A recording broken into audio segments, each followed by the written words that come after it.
Kaugnay pa rin ang balitang yan, 72 recruitment agencies ang ipinasara kamakailan lang ng POEA dahil sa pagkakasangkot nito sa illegal recruitment trafficking sa bansa.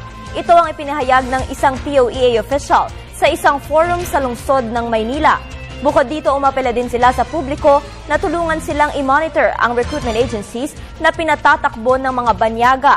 Base raw kasi sa ating batas, walang karapatang mag-operate ang isang foreigner sa day-to-day operation ng ganitong klaseng negosyo. Binigyang diin ng POEA na may mga bago silang pamamaraan ngayon kung kaya't kumokonti na ang kaso ng human trafficking sa mga huling buwan. Tomorrow when I go there, meron na silang official report. That's perennial yung mga gang mga ganyang incidents. Pero pinapaano ko pa, what exactly triggered that? Doon ba sa game o something else?